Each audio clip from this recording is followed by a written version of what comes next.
ভারতের বর্তমান যে আমাদের স্বরাষ্ট্রমন্ত্রী অমিত শাহজি ওনার দপ্তর থেকে যে ministry of home affairs government of India থেকে অর্ডার পাস হয়ে গেছে 19 মে 2025 তারিখে যে সমস্ত অবৈধ নাগরিক সেটা বাংলাদেশের বা মায়ানমার, পাকিস্তান, আফগানিস্তান যে কোনো দেশের জনগণ যারা অবৈধভাবে এই ভারত ভূখণ্ডে তথা এই ত্রিপুরা রাজ্যের ভূখণ্ডে প্রবেশ করেছেন তাদেরকে চিহ্নিত করে দ্রুত এই ত্রিপুরার মাটি থেকে ভারতবর্ষের ভূখণ্ড থেকে বিতাড়িত করার জন্য আদেশ অলরেডি পাস হয়ে গেছে। এখন আর আপনাদের সে ব্যাপারে কোনো ভাবতে হবে না, চিন্তা করতে হবে না। প্রশাসন, ভারত সরকার, ত্রিপুরা সরকার আপনাদের পাশে রয়েছে। আপনারা এই মহতী অনুষ্ঠানকে যে আমাদের যে সরকারের সুনির্দিষ্ট গাইডলাইন সেটাকে বাস্তবায়িত করার জন্য প্রশাসনকে সাহায্য করুন এবং তাদেরকে চিহ্নিত করুন। পাশাপাশি থানা, SDP office, SP office, DM office, SDM office আপনারা যে সুনির্দিষ্ট ফর্ম আছে সেই ফর্মে তাদের বিরুদ্ধে আপনারা চিহ্নিত করে দরখাস্ত সাবমিট করে দিন। এই দরখাস্ত দেওয়ার পর যদি প্রশাসন কোনো ব্যবস্থা না নেয় সেজন্য আপনাদের পাশে সর্বদা পথে, রাতে, মাঠে, ময়দানে যিনি আছেন তিনি হলেন আপনাদের এই সুপরিচিত এই রাজ্যের বিধায়ক যারা রামচন্দ্র ঘাট বিধানসভা কেন্দ্রের বিধানসভার জনগণ যাকে ভোট দিয়ে আবার আশীর্বাদ করে বিধায়ক বানিয়েছেন, তৈরি করেছেন, তিনি হলেন আপনাদের এই রামচন্দ্র ঘাট বিধানসভার বিধায়ক রঞ্জিত বর্মা মহোদয়। এই রঞ্জিত বর্মা মহোদয়ের যে বিশেষ অবদানের জন্য আজকে এই অর্ডার পাস হয়েছে আপনারা জানতে খুশি হবেন যে ত্রিপুরা রাজ্যের একটা প্রান্তিক বিধানসভা কেন্দ্রের বিধায়ক স্বরাষ্ট্র মন্ত্রককে চিঠি লিখেছেন 3/8/2024 তারিখ। কোনো যখন ফল বেরো না তখন 8/5/2025 তারিখে পুনরায় ভারতের স্বরাষ্ট্রমন্ত্রীর দৃষ্টি আকর্ষণ করে লিখিত চিঠি পাঠিয়েছেন। এই চিঠি পর ভারতের স্বরাষ্ট্রমন্ত্রী অমিত শাহজি 17 মে 2025 তারিখে লিখিত চিঠি ত্রিপুরা রাজ্যে প্রেরণ করে বিধায়ক মহোদয়কে অবগত করেছেন এবং প্রাপ্তি স্বীকার করেছেন যে হ্যাঁ আমি আপনার চিঠি পেয়েছি।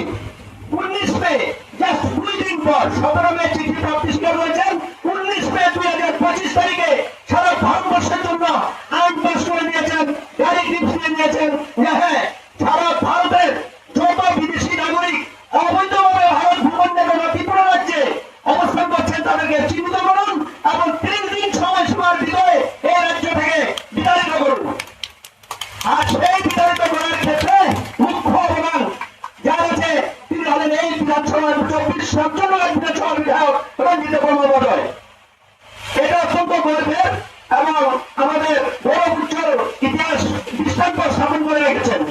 আর সেই 19 মে থেকে এই মাসের 18 তারিখে 30 দিনের সময়সীমা সমাপ্ত হতে যাচ্ছে।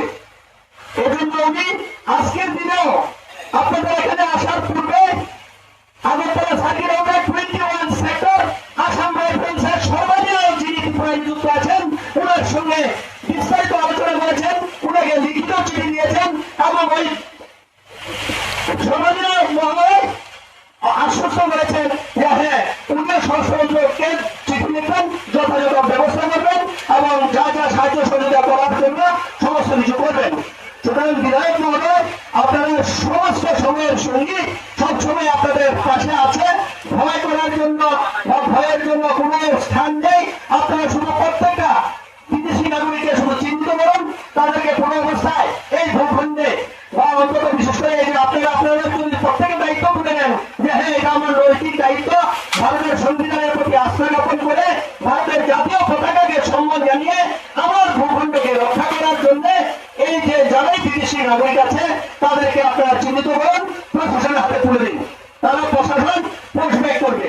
আর পুশব্যাক যদি না করে বা করার ক্ষেত্রে গরিবসী তার বাহানা তার করেন, তার জন্য যিনি আছেন সদা সর্বদা পথে ঘাটে মাঠে ময়দানে বিধানসভার ভিতরে বিধানসভার বাইরে চাই রৌদ্র হোক তুফান হোক আর এরকম বৃষ্টি হোক যিনি আছে তিনি আছে সর্বদাই থাকবেন আপনাদের কাছে আপনাদের পাশে। সুতরাং এই বিধানসভার বিধায়কের অন্তত এর জন্য আপনারা মজবুত ভাবে ওনার পাশে দাঁড়ান এবং ভারতকে ত্রিপুরা রাজ্যকে সুরক্ষিত করুন। আমি এই সংক্ষিপ্ত বক্তব্য এখানে উপস্থিত মা বোন ভাইয়েরা তিপ্রাচা যারা উপস্থিত আছেন প্রত্যেককে অনেক অনেক শ্রদ্ধা অভিনন্দন ধন্যবাদ জানিয়ে আমার সংক্ষিপ্ত বক্তব্য আমি এখানে